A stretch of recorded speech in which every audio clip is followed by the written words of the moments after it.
the work you put in, the rudimental work you put in, bro, it's tedious. That's a great example of the kind of sacrifice that it takes to just be a drummer.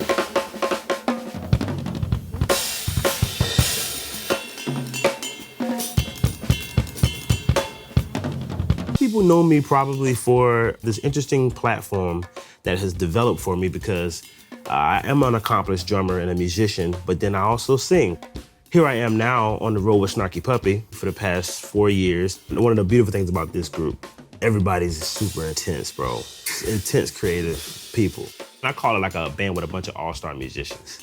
Because what it is everybody has their own projects, man. Everybody has accolades and Grammys and records. And so you come into a situation like this where you're a part of something bigger. You know, it's interesting. Long story short, it's making a beautiful story that I'm really having a ball with right now. Everybody asks me, is like, man, what are you playing? What are you playing? The first cymbals that I think I ordered when I first got a deal with SABIAN was probably, you know what? It might have been like HHX, like Evolution crashes. Cause back then, like early 2000, that was like hot, bro. The HHX to me is like the best crash cymbal that was ever created. I still believe that. It is 100% the best crash cymbal ever. Then, to transfer from there, the artisan cymbal. The artisan ride cymbal, artisan light ride, 100%, I still have a few of them, and I play them all the time.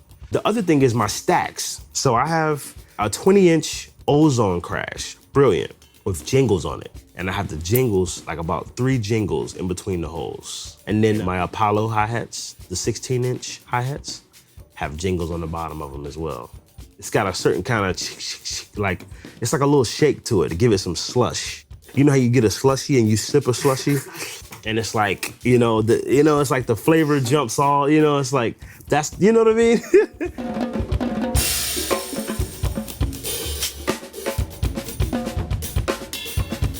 There's a young drummer in New Orleans who came to a gig I was playing, a pickup gig.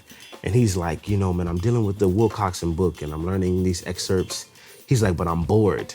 I said, you practicing the exercise in the book, the muscle of the rudimental playing is supposed to be refined. But after that, you have to get creative. You have to use it at will. So when you get on the bandstand, I don't want to hear an excerpt on the bandstand. I don't want to hear you play a snare drum exercise. No, now use it. If you have problem using it, maybe you should check out some more music. Like, surround yourself with creativity. We're gonna have teachers. We're all gonna have people who we look up to that tell us things that we should be doing or studying or playing. But eventually there comes a time where you have to put it all together. That's why you study. That's why you practice. You don't just practice to play good. No, all of this is for you to get to who you are and what you're supposed to be doing. I was an undergrad. And my professor, I'm gonna call his name, Marcus Roberts. He's a swinger, bro, and he's a stickler for the tradition of the American music. And so when it comes to the aesthetics of jazz, the concept of swing, he was hard on me. And I never forget it. I came to class unprepared, and Marcus Roberts, he kind of just exaggerated it, like how unprepared I was, to the point to where he even questioned that I even want to play music.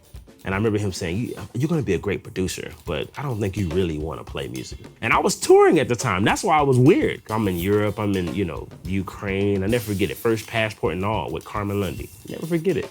And I get back to college and he's like, I don't know if you really wanna do this. Talk about somebody stepping on your parade, Still to this day, I think about that. And a lot of it was him challenging me to like, take it seriously. Like, bro, you have the talent, but if you don't put in the work to do it, you'll just be in a bunch of other people. You'll be gathered with them with talent. Like, find out what is unique about you and develop it. And that's what he was trying to get me to do.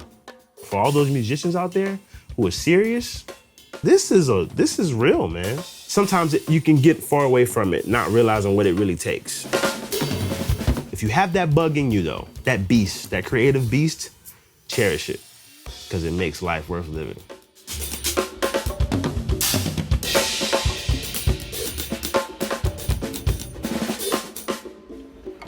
Bingo. Jamison Ross here, Clearwater, on tour with Snarky Puppy. This is our Immigrants Tour, and I'm gonna talk cymbals and setup and my pies. These are my pies. I have apple pies, I have pumpkin pies, I have sweet potato pies, I got some you know, peach cobbler pie, if that makes any sense. Anyway, cymbals. I've kind of created cymbals to fit Snarky Puppy's music. This music is also music where there's a lot of people on stage, very complex music, and you can't play anything to sustain very long. You got to get out of the way. So, first thing, hi-hats. These are 16-inch Apollo hi-hats.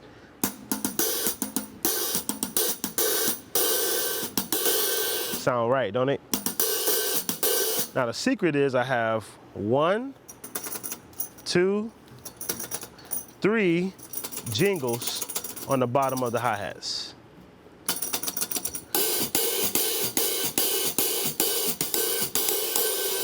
That's what gives me the sound that I'm looking for, all right?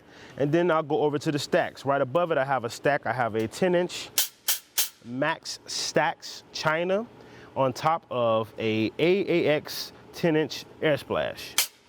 This is really cool. Go to the left stack. Over here, I have a 12-inch AAX Air Splash on top of a 12-inch Max Stacks China. Crash cymbal here, I have the 19-inch Monarch Crash, and this is a great cymbal, one of my favorites. Gets out of the way really quick. All right, here, this is one of my favorite cymbals as well. This is a 21-inch prototype HHX Ozone Ride. Very nice. Up under this is a 8-inch Air Splash. And that's a really cool situation. Stacks, get out of the way really quick. Yep, get out of that, yep. Stacks.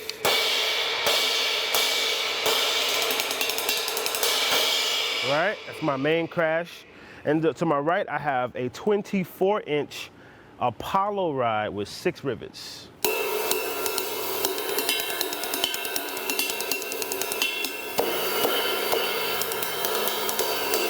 Very cool cymbal, one of my favorites. This right here is another compilation. It's a 20-inch Ozone HHX with 3 rivets, 3 jingles, that is.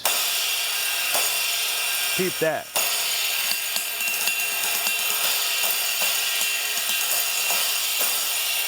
Very cool cymbal. And under here is another prototype from SABIAN. It's a SABIAN prototype flat ride, 19-inch. This is a very cool cymbal. You can also ride on it.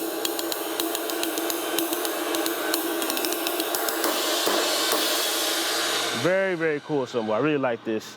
This stack, I made this a couple days ago, actually.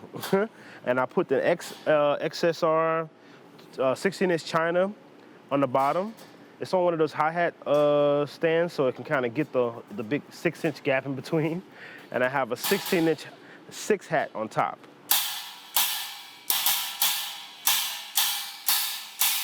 Really cool cymbal. Of course, you know this cymbal right here. Everybody knows this. Famous from my man Chris Dave. A Sprimble. This is a 19-inch Sprimble. I also have a 21-inch back here somewhere. I switch them out from night to night. And this is really cool. Woo!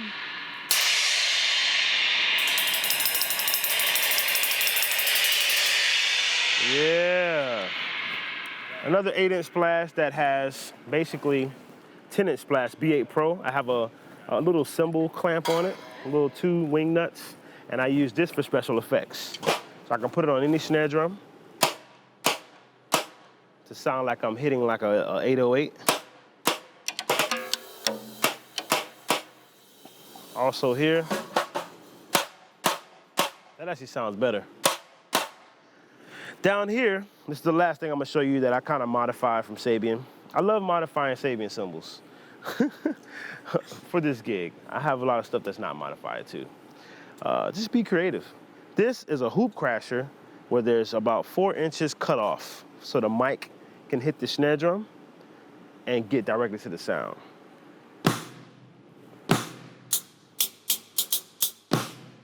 So I can do stuff like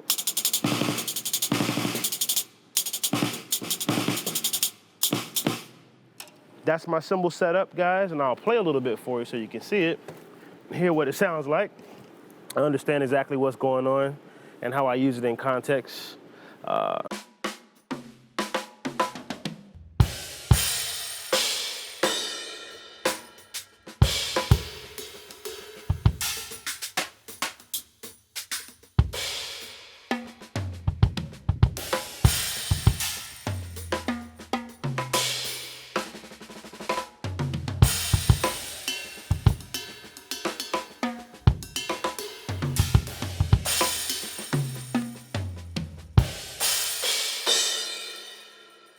That's the setup, guys.